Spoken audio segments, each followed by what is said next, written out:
I've been asking those who help book our shows for some years now.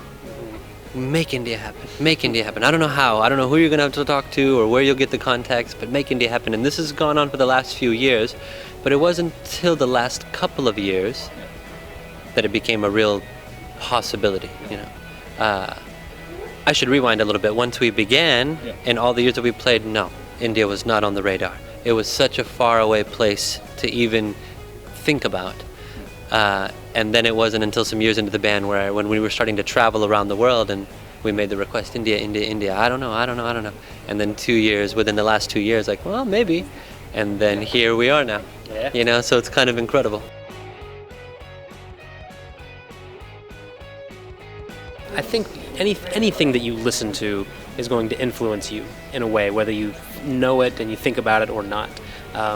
So yeah, anytime you listen to another band and see what they're doing, it kind of influences you to maybe try to do something new and different. You can be impressed by somebody else's music and sort of that becomes a part of your worldview and the way that you see things.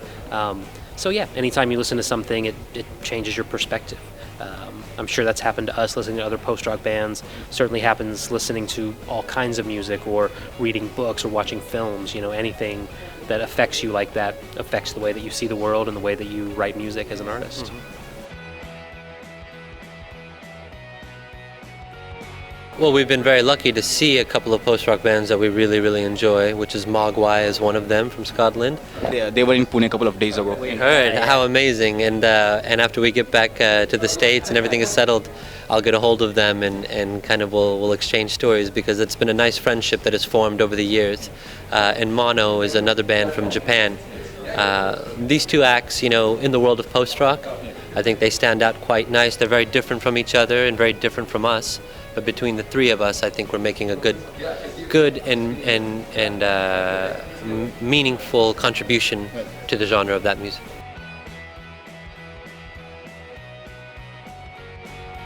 It wasn't difficult at all. No. It was very easy. We certainly had some different musical tastes, but we also shared a lot of musical tastes as well. Yeah. Hip hop was something we all liked. Exactly. I think we all kind of were into punk rock, and indie rock was, what we listened to a lot.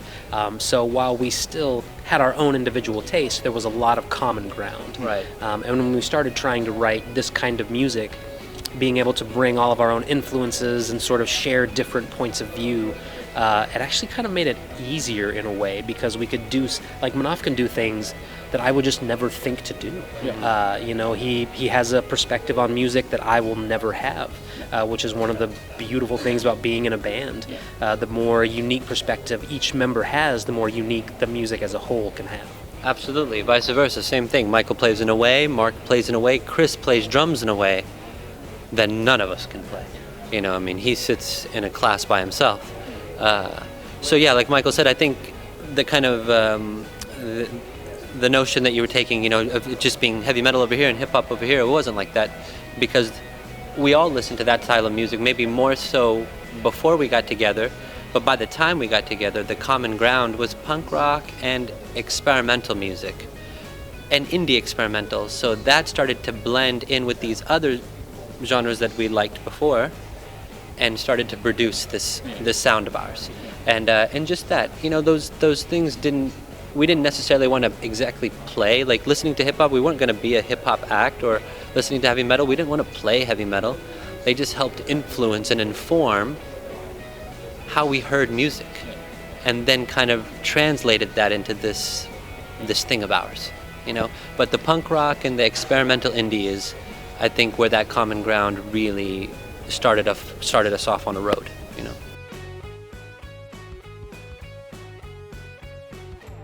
Michael? In a word or two, it would just be evolving. Absolutely. Evolving and, long and beautiful. We've been so lucky to be a band for so long with each other, who we're all best friends. We're really good friends. We've been able to travel the world, play music for all kinds of amazing people in all kinds of amazing places. So we have changed so much over 16 years. We've changed together as friends. Yeah. We've changed individually as people. We've changed together as a band. we've been able to be, changed by the world around us and inspired by the people around us, and I couldn't be more thankful for the road that we've been able to travel. Exactly.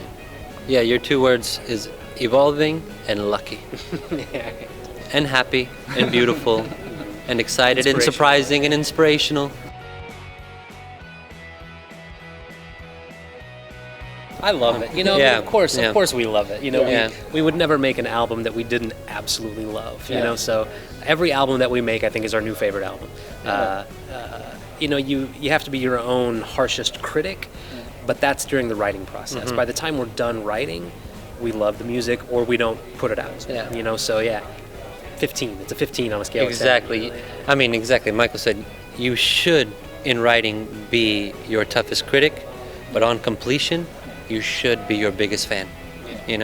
And we are fans of what we wrote. If somebody else wrote the record that we're going to show to the world next year, we would be stopped. We would say, how come we didn't write this? So it's very lucky that we wrote it. Yeah. It's still a little early for us in that respect, so not much. But when we find our way back around, you'll see a whole new series of songs. Yeah. I mean, I'm sure anybody who would see their name at the top of any list would feel quite nice, So, yes, it feels good if we see that we've made whatever marks and how many records we sold or what it is, but these aren't defining moments in our lives, I think you're right, everybody judges success in different ways. One way I could describe it for us right now is that we are here, and not just us, but Taiko and Giorgio Moroder. I mean, this is a version of success, is that when you come from such a faraway place and you are invited to a city like Mumbai to play. This invitation doesn't go out to everybody.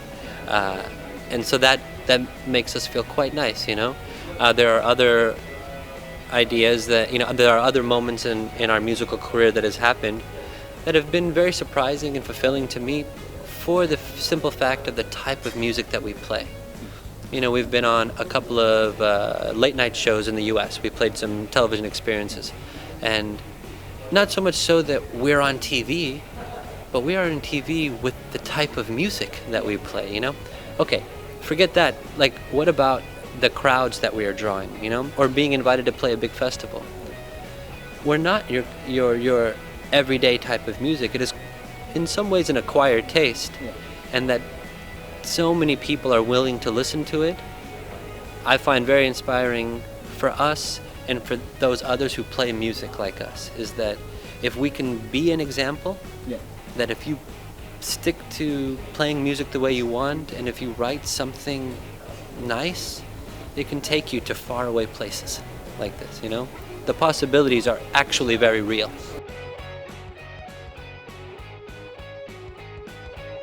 Well, it's in a very developed phase, I would think, because it's been around for a little while now, and many more bands are playing it.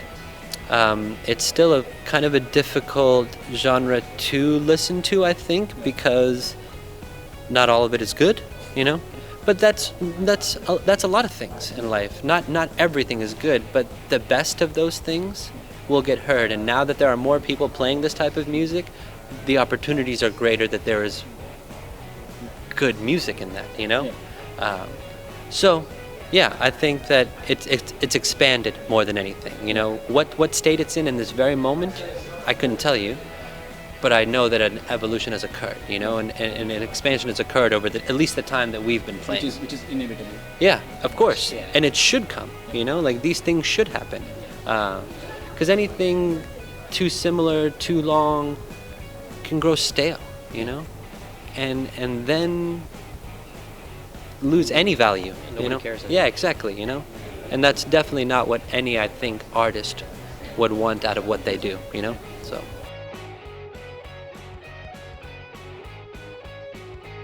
I don't know. Right, me neither. I know we would love to. Yes. We would love for that to happen. It's just going to be a matter of finding the right people to put on the shows, promoters in different cities. It'll be a first for us. So there's not a roadmap for us to follow. Oh, call this guy to get a show, call this girl to get a show. Yeah. We just don't know the people. So hopefully this trip will start to lay the groundwork for that. Yeah. I would love to come to India and play 10 shows. It's really a remarkable story. I mean, it's talk about being lucky, Can you describe what the ad said? Yeah. Yeah, it was Chris put up the ad at a music store, just for a place where we would go to shop for records, and it said "Wanted, Sad, Triumphant Rock Band." And then we just had kind of a list of the bands that he liked, and it was all this amazing stuff. And it had like a thing where you cut out different things where you can take a number. One number. We took the whole flyer. We took the flyer because we didn't want anybody else. Nobody to else can call this number. So we took the flyer, we called them, and we got together a couple days later. Yeah. And after we just sat and ate some pizza, and after a couple of hours, it was like, well, even if this guy's a terrible drummer, he's a great friend. We're already great friends after 2 hours. Yeah. But it turned out he was an amazing drummer. So here we are 16 years later, great friends and in a band together. Hello, we are Explosions in the Sky, and subscribe to radioandmusic.com.